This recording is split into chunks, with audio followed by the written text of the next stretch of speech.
Good afternoon. This is Debbie Heiser, and I am back with another Faith-Infused Leadership episode. And I am really excited for this episode because I have my good friend, Piper Dominguez. I've always mispronounced that. I'm not a linguist, Piper. It's okay. And Piper and I met, I know I've had a series of these lately of people that I met through the Spirit of Wealth Mastermind with Amira Alvarez. And it's been life-changing, and partially because it has up-leveled relationships that I have with people. And I would say Piper and I, we hit it off when we met in New Mexico a little over a year and a month ago, and just have continued this friendship throughout. And we both are in the Spirit of Wealth again this year. And so looking forward to that. But Piper is doing some really important work in the world. And she has been a little bit of a nomad lately. So she's coming to us from Mexico. Yes. And I would like her to introduce herself. So Piper, tell us what you're doing and how you're changing the world. Yeah, thank you for inviting me. I'm excited to be here. And so, so I'm technically a transformation and mindset coach. It's kind of my title. And yet I really love working with busy women and mompreneurs, female entrepreneurs who are really struggling with balancing life and balancing work. There's a lot of guilt, I feel like, that builds up between those two areas of life. And so that's kind of my sweet spot with people, if you will. Okay. But as Debbie said, I'm in Mexico. I am bilingual, and I'm also newly a part of a group that I'm stepping up into a new role with them as well, and as a coach, but also as a chair, and kind of bridging Spanish speakers with business mentors, and it involves empowerment, and it's just super exciting. So it's kind of evolving and morphing as I go, but that's a new facet of my coaching. I love that. I love that, Piper, along. because it takes diversity Mm-hmm. to me to a whole new level. And, being white, I don't necessarily understand sometimes. I was talking to another colleague earlier this week that mentioned, and he's Hispanic. And sometimes too, I want to ask you, because I don't know, do I call it Latino or do I call it Hispanic? Like, I don't understand and I'm showing my white privilege, but I just don't Mm-hmm. understand the difference. Mm-hmm. But he was mentioning that a lot of people that he works with, because he's bilingual, and was teaching some Spanish teachers and Mm-hmm. Spanish speaking teachers, and how a lot of times people dummy down things in the States because they don't think people that speak a different language understand. And I just found that sad, really sad, actually, but fascinating at why we do that. So I'm really glad that you're doing that work with that other organization. So that's great stuff. Yeah. So tell me too, because you've gone through a transformation, and I want to talk a little bit about this mompreneur. I love that. Yeah. The other day we were on the phone, and that was the first time I'd heard that. So, like, where did you hear that, or did you coin that phrase? I love it. And how did that hit your sweet spot? Yeah, well, I would like to think that I coined the phrase, although I don't think that I did. I think it was, I saw it somewhere on social media. There's been all these things lately that have been attached to like the preneur, word, solopreneur and mompreneur and entrepreneur. But, it's basically moms who are entrepreneurs. And I consider myself an entrepreneur. I'm a mom. I have 2 little boys. And so because of how I coach and what I coach on, I felt like this was someplace that I could really speak to based on my own experience, based on, my own growth in that area. And I think that due to kind of social gender roles that so many of us have as women who even aren't moms, especially this past year, we've really suffered. There are statistics out there that, women really have taken the brunt end of COVID on many levels. And while there are women who have been very, very successful during this time, I think that there's a lot who have really struggled because they have been expected to still take care of their families, still work. And Yeah. even without COVID, it's a struggle. I feel like unless we're very, very clear on our boundaries and very like grounded in who we are and our work in the world, there is a kind of um, a meshing of roles, and it's not always serving. And so I want to offer women a different way of doing life, so that they Yeah. feel like um, they can have it all. There's a field of possibility waiting for them. And so it's really about allowing and seeing the opportunity, allowing themselves permission to really be that entrepreneur that they see themselves as, and going for their dreams and having their business, and then also being the best mom that they know how to be. So Yeah. Which that's is a where it kind of constant came from. struggle. It is, Yeah. yes. And I Some remember, women do it really well. I mean, there's women who yeah. do it really well. I would say the majority though do not, and they Yeah. struggle with it. It pulls on your heartstrings, and that's a hard thing to do, because you're constantly questioning, right? Yeah. Am Yeah. I doing the right thing right now?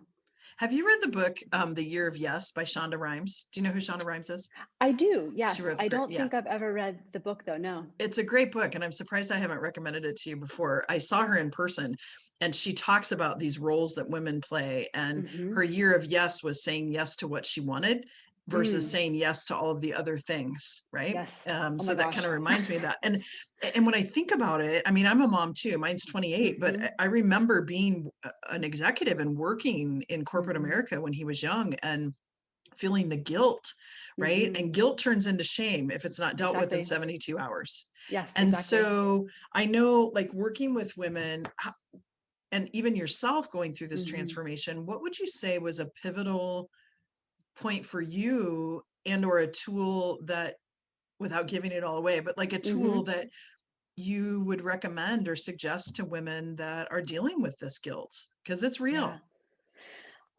I would say they have to start first with really getting honest with where they are, and then looking at where they want to go. Like, getting clear on what they want and their desires as an entrepreneur and also as a mom, and looking at how they want to show up in both of those roles, um, and how they are actually showing up.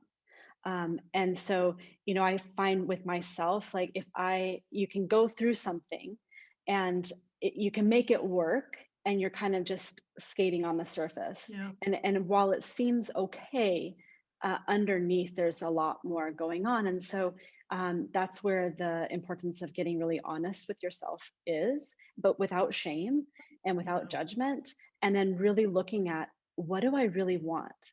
Like, what is it that is really important to me, and why is that important? Like, how will that affect my life if I am able to be an amazing entrepreneur and have an amazing business and be this amazing mom, and know that it can happen, that there's a path, but that I would say that getting clear is kind of the first step to doing all the rest.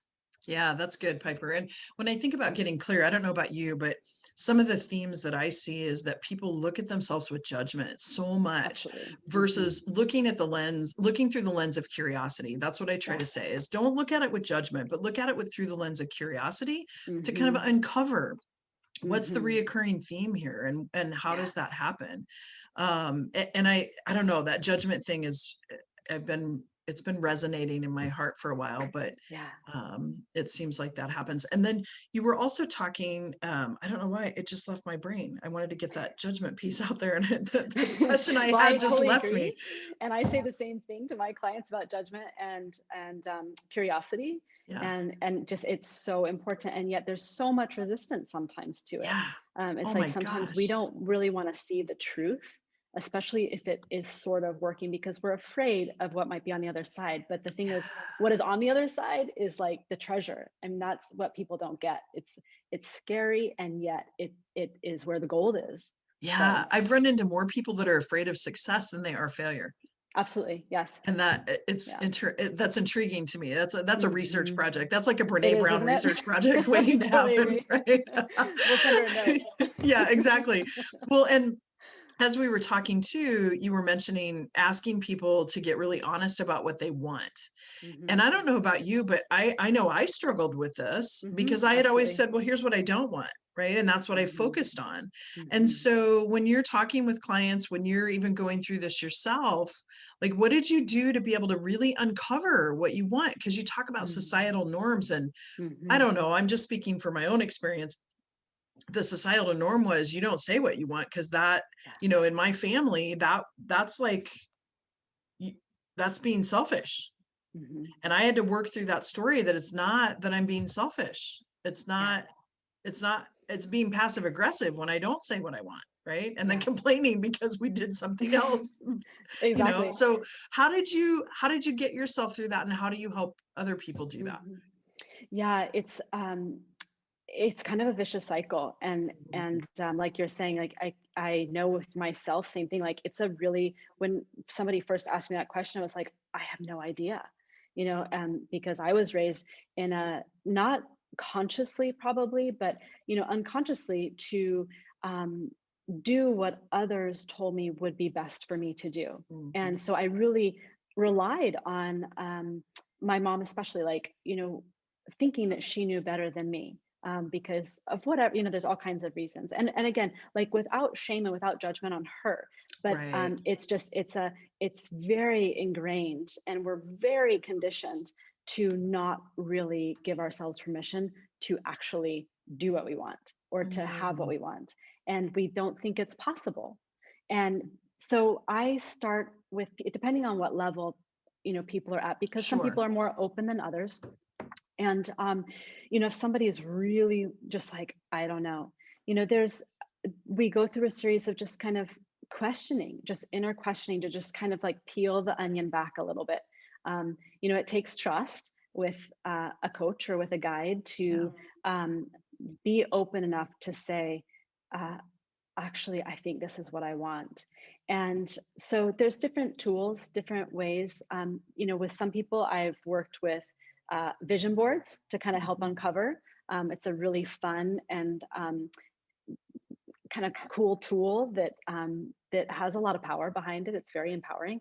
Um, but mostly it's creating a really safe space for people to feel like they have the permission to um, go inside, and to kind of clear the mind clutter, and um, really just listen. Mhm. It's really about listening, and really about self-trust, because that's oftentimes what happens, is we hear Yeah. something and we're like, oh my gosh, I don't know if I want that. And so I work with people on a fairly, I would say, a deep level, when they're ready, to help them uncover that.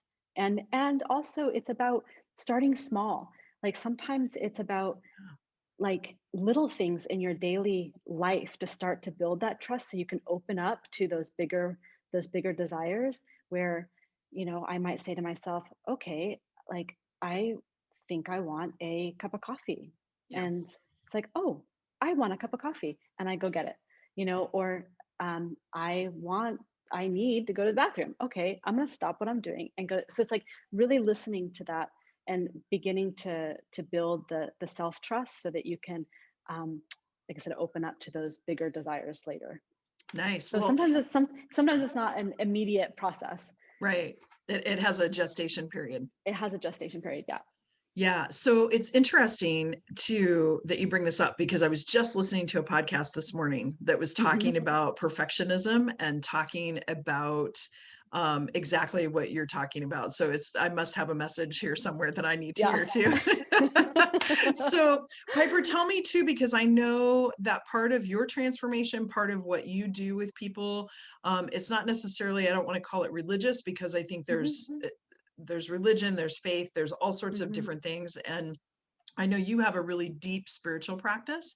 Hmm. And I if you do. don't mind sharing, what has that done for you? And what Hmm. is it that you do? What is your spiritual Hmm. practice? Yeah, so my spiritual practice has been a very much an anchor, and I would say a guidepost for my life. Um, and I don't think that I would be where I am today without it. My practices are Sufi based. Um, that's where they come from. But I have several practices that I do in the morning, which are kind of non-negotiables for me, that I start my day with. And it's a lot of connecting with the breath, which is ultimately connecting with the divine and connecting with Mhm. the divine within. Yeah. And and they really help to ground me. They really help to, um, I mean, granted, there are times that, like with everybody, right? When the I chaos struggle. happens in your head. Yeah, yes. But the cool thing is that I have this beautiful toolbox to go to when I Yeah. need them. And so they are. I don't necessarily teach them, but I know that my clients feel the effect of them, and it's something that I can also dedicate out. I believe that we live in a field. We are all connected on Yeah. some level, and we are all vibrating beings. And so, the work that I do vibrates out to my clients, to everybody I come into interaction with, Yeah. in my life. And so, if that to me is an act of service. And so it is part of me being able to do my work in this world. Yeah. Um, so Great. yeah, That's yeah, awesome. And I love that it's a non-negotiable for you. I just, absolutely. Yes. yeah, Yeah. it's If I just a don't do them, part of you. my husband's often like, can you like go do your practices? I'm like, what? That's great. That's great. Yeah. So what I'm hearing you say is that there's really kind of, 4 or 5 things here. Get grounded and center Mm-hmm. yourself. Mm-hmm. Seek clarity, Mm-hmm. clarity around what you want, Mm-hmm. and remove the guilt and shame, Yeah. and trust yourself. Like those are Yeah. the main key points that I'm hearing you say. And so I Yeah. kind of want to finish with a question that is going to be really random, Piper, and All right. you might hit me later when you see me, All but right. because one of the things that I just am so drawn to you is that you display this whole law of gender to me. Mm. Like you have an action masculine, I'm going to go box, I'm going to go kick some rear end doing these Yeah. killer workouts, right? And this fitness routine that you have. Yeah. And then you have this really feminine receiving part of yourself, and this, like, that spiritual grounding. Every time I come in contact with you, I feel a peace, a sense of Mm. peace. And so I love that, but there is like a visual that I have been wanting to ask you forever, and it just popped in my mind that I'm going to ask you to share it in public. Okay. Where and when and how did you decide to cut your hair the way you did? Because some people cannot pull that off, and you pull it off beautifully. Thank you. Yeah, so let's see, it was back, I think in like October timeframe or so. I've had my hair short for probably over 20 years, Yeah. and like really short. Uh, and I have always felt very much at home with my hair really short. Mhm. And so, and because I was really active when I was younger, like having long hair, it just, it was constantly up. Yeah. It would just, it was Gets constantly in the way. braided. It gave me a headache. So as I would say, came more into myself and let it be okay to have short hair, that it wasn't a definition of necessarily my femininity, because my hair is it's very masculine, it's very yang. If you were to look at like the yin and the yang of Mhm. our being. Yeah. um, but I had, like I said, I had had it short for so long, and there's only so much you can do with like short hair. You Yeah. can maybe put like some little clips in it or whatever, but like it takes a little while to grow out. And so I just kind of felt like I needed a little bit of a change. I needed something that was bold. I needed something that was a little in your face. And uh, I wanted it to there was I don't always think that the outer and the inner are a reflection of each other. Right. And I there was I was at a point in my life where I was really needing to harness my inner confidence for some things and in my work. And I felt like if I can pull off a mohawk, then I would harness that inner confidence I and pretty love it. much be able to do anything, Yeah. because it is one of the, unless you know me, you don't know that I box and that I train. I have a very intense, like, physical training that I do regimen. Yeah. Um, and so I just wanted there to be an outer reflection of something I was Mhm. really trying to pull from the inner. And so the mohawk kind of did it. And then I did it, and I felt like awesome Yeah. Yeah. I love it. and I love it. badass. And like I felt like I could Yeah. do anything. So yeah, it was very much an outer, like, change in order Mhm. to pull the inner out. And I think that's a beautiful analogy too, that, Hmm. that we all do some of that as we transform, right? Yes, And it's absolutely. important to do that. Those are kind of Yes. ceremonial type of things. So, Yes. yeah. And it So thank also you. reflects too I was just thinking, like, it also, because I tend to be a little bit on the extremes of the feminine and masculine, and yet there's balance there. And Mm, so it was kind of a play of those different, ends of the spectrum. So I love it. yeah, I love yeah, it. Thank you for humoring me absolutely. and answering that. So that was perfect. Well, this has been a fantastic time with you, Piper. And Yes, if thank you. someone wanted to reach out to you, if they wanted to Hmm. seek more information about how to work with Yes. you, where should we tell them to go? You can always go to my website. It's piperdominguez.com. And then I'm also active on social media, mostly on Facebook or on LinkedIn, either one. And you can find me there under my name, Piper Dominguez, as well, and connect with me via social media. And I would love to chat. So I do Perfect. offer, just so you know, I do offer a 30-minute free consultation for Great. anybody with questions or seeking coaching. So Perfect. yeah. Well, thank you, Piper. And for those of you listening, thank you for listening. And again, if you'd like to find out more about how to work with me, please feel free to go out to www.3vconsulting.com, and that's all spelled out, and click on free consult to get your Power 30. And we'll meet together for 30 minutes and see where we go from there. So, Piper, thank you so much again for taking the time to chat with us today. And I look forward to our continued year this year. Yes, me too. Thank you.